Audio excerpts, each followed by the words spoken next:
How are you doing this morning? Doing okay, how are you? Doing good. Already got your muzzle off, huh, dude? Yeah, I don't know how to get these things to stay on. Yeah. How you been?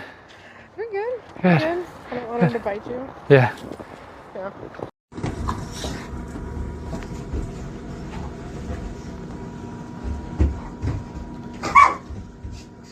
This guy's here for aggression to dogs and people.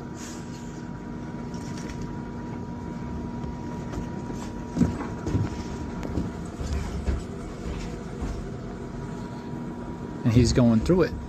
You see the shaking. So here he's like this, hasn't been aggressive because he's a fearful dog that has been emboldened by his owner. His owner means well. She cares about this guy. That's why he's here. But she just doesn't understand the dog's. She doesn't understand the dog's culture, their language, how they think. And I'm not saying I know everything. I'm always learning, always looking to grow and understand on a deeper and deeper level. But she's been dog training. She had went to a positive reinforcement trainer, and she has been seeing his behavior getting worse. And she has been recommended to do a ton of management. He's been fence fighting, and she was recommended to build another fence in her yard that will keep him away from the fence that the neighbor dog's on.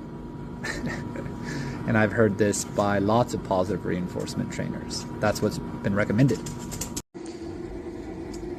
He showed up at 8:30 with his owner, and we had him back tied over here so his owner and I could talk, because we're taking it slow. Something that I've learned over the years is you got to slow things down, because it becomes very overwhelming for the person. They don't understand, and a lot of things can be brought up internally for them through this journey. So we're slowing it down for them and for him. And they left about 9:30, and it's now 2, and he came in, and this is what he has been doing ever since, just being here. I've come and gone, dogs have come and gone, and he's stayed here. This is how he's feeling. This is his choice. And we're moving at a slow pace because it will speed up. We're letting him process what's going on, gather information, observe. It's like you get a new job and you take a step back and you observe what is all going on. And over time, though, you become more confident through the experience, through the understanding. So it's a new place for him. These two knuckleheads are continuing to do their thing, and I got to take this. Today we have accomplished exactly what we were looking to do today, right? I said, hey, let's bring him in. Don't even worry about the muzzle. Yeah. And we're going to keep him with Cora, Apollo, and Cheza, because I think that they're going to help him open up. They're softer personalities. Yeah. So it's not so intimidating for a dog that's fearful, right? Yeah. And this is what I'm just so thrilled about, because now that he's opened up, this is what we want to stay with. So then, Tuesday, same thing. Yeah. Thursday, same thing. Yeah. And then we let him do this and until his heart is filled and he's done. And then I can put him with everyone else and he might go back to, oh my gosh. But then every day we're starting with this. So then it switches how he starts to think and feel. And then we might throw in another dog. But yeah. So we're going to be taking this boy to Lowe's here in a little bit. I'm waiting for his owner to arrive. And we have the muzzle on him because we're going to be using that when we get into these situations that he has been aggressive in. Now, I've taken him out once to a pet store, and I didn't see the aggression. He hasn't been aggressive at all with me. He just has had this fear. And this fear is where things are coming from, but with his owner and what they've done is they've positively reinforced him in his fear, and they've emboldened him to where he has found that it is acceptable and necessary and to be aggressive. And I know that it's not on purpose. It was to try to create positive outcomes, make him feel like things are good. But when we look a little deeper, we will find that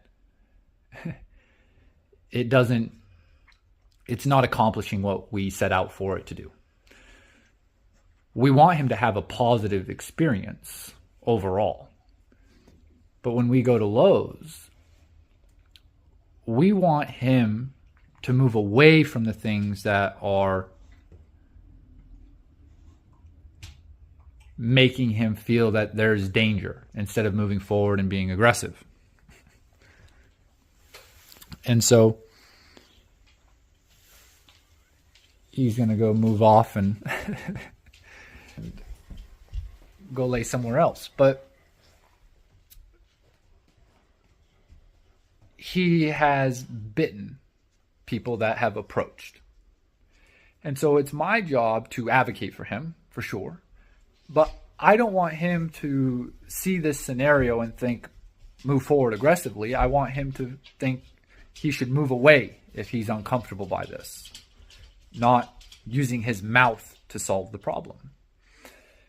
And some people will say that you shouldn't do anything that makes you or your dog uncomfortable, but I don't agree with that. I mean, there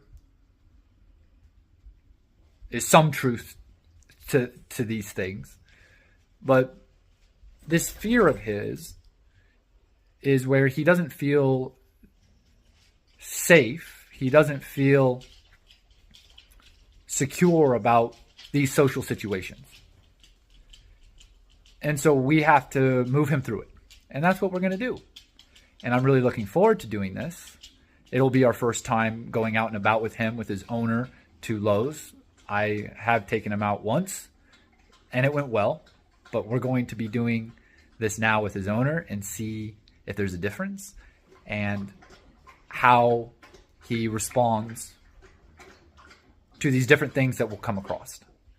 And so we might have video, we might not, all just depends. We are going to be focusing more on being in the moment.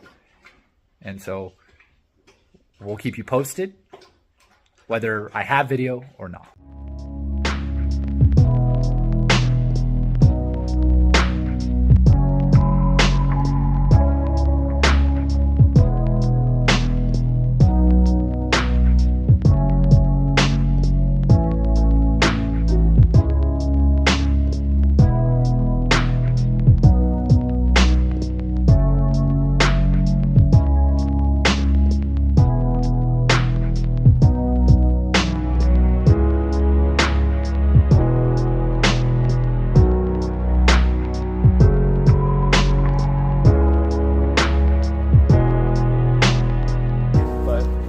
As far as this guy goes, how do you feel like that went? Way better than expected. I think he did. He did awesome. Yeah. And this is where it's just like it's that relationship and just being able to handle and lead him through different things. But this is going to be our habit. And right here.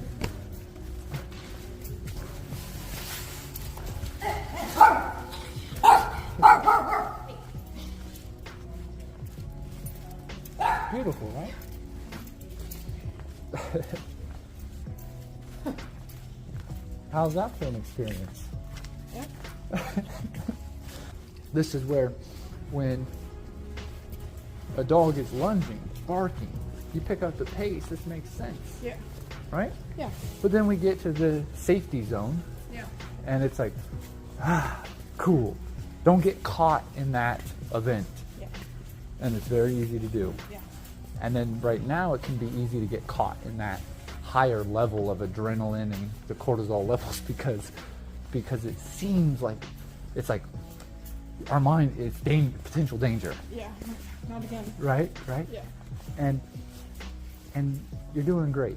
It's just, I would just think of this as a meditative exercise that you're trying to be as calm, cool, and collected as possible, only using what is necessary. The art of that is so difficult to do, but think, what would he have been like in the past in a situation like this, right? Lunging. And you cruised on by. You cruised on by and didn't have to do anything other than just walk. Yeah. But if he would have been starting out like he did, where he was out front in the parking lot, it could have been a different story. For sure. Because you didn't set a tone. This is all fine. Oh, okay. Yeah. So think of it like this, and this is all good, like, because this is the first time we've ever tried to do this together. Yeah. So I want you to think, like right now,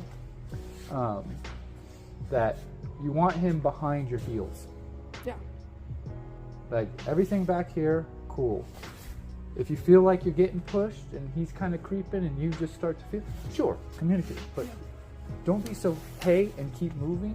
Hey, get the point across, stay in there a minute, and then mosey on.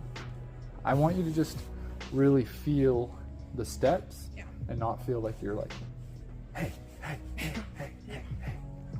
Because what we're really doing is forming a relationship. Excuse me, an understanding between us and the dog. That this is how we do this, and if we can be calm, cool, and collected, there's no big deal. Just this, I'm just letting you know. That's not how we do this. Yeah. And we don't want him in front because we could turn around this corner. There could be someone, and he could feel threatened, and then he could bite. And so we want to say, hey, you step back. I'll go into the line of fire. Yeah. I'll do it. Yeah. Right.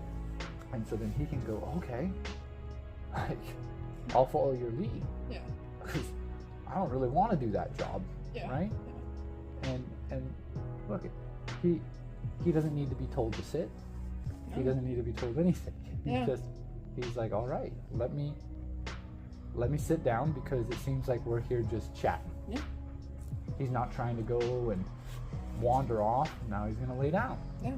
Right? All right. And this is good because dogs that are super nervous, circling and frantic, pacing all over the place, and then you get to the levels where they're not going to sit down. Yeah. They're not going to lay down. Yeah. They are like, no, I got to be ready to go. Yeah. Right? Yeah. And so the fact that he's doing this is awesome. Yeah. And this is why we slow down, because then we're taking in this environment. We're out in it. Yeah. But say we start to see a person. Okay. I would recommend that then we start moving. Yeah. You know, we might be in a great conversation, but right now it's just saying, hey, let's just move. Yeah. Let's not really have people coming into our space like this when we're chilling. So then it's going to help you feel better. It gets that nervous system moving instead of and then later we can build into people coming in and through while we're hanging out. But certain situations, you should say, we're gonna move off. Yeah. I don't want to deal with this person or this type of dog, or right. Yeah. So it's beautiful, but just think right now. If you think about the first video, he was pretty much just like right here. Oh, yeah. Right? Yeah. And that's cool. Yeah. Right now, it's just be behind. Yeah. Don't be aggressive. Right? Yeah. We don't need him to necessarily create so much of the stay far back. Now, if he's like stepping on the back of your feet, and, definitely say something to that. Okay. You know. Yeah. But if it's because something spooks him and he runs into the back of your leg, you might still address it. Yeah. It's not like some dogs will. Yeah. Hey, watch where you're going. Yeah. Right? But I'm just trying to give you an idea so that you hopefully have a clearer vision. The owner is concerned that if she starts setting boundaries with him in the way that I'm talking, that he won't want to follow her. Like if she's out in the woods and he's off leash. And this isn't true. The opposite will start to take place.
Inside.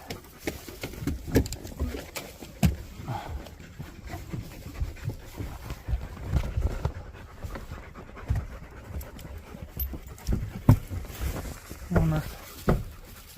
Nice. Awesome. That was the best he's ever done.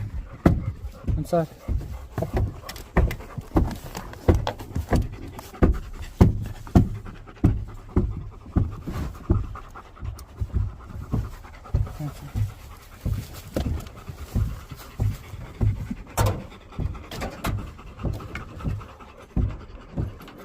Let's see.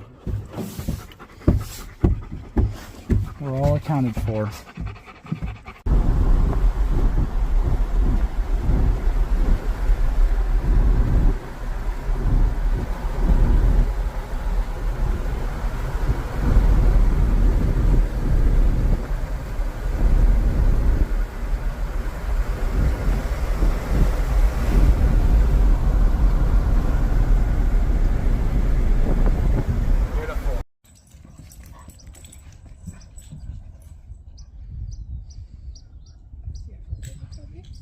No.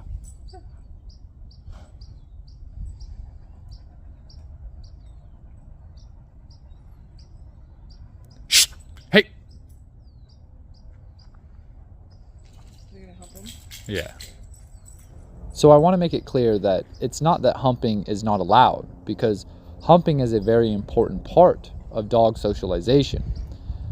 I inserted myself there because it is new for Charlie, Murphy, and Toby. And so I want to make sure that they can hear me. I want to remind them of who I am in this situation so that we can make sure that things go the direction that we ultimately like, and that the relationship between these three dogs ends up being positive. And so this is the reason I inserted myself there, and not because humping is not allowed. It's important that we're in the driver's seat, because if we're not, then we're just crossing our fingers hoping it goes well and that everything ends up being positive. Or we will be too scared to get into social situations and will always avoid. And to me, I want to be able to open my life and the dogs' lives up so that we can all have a wonderful time.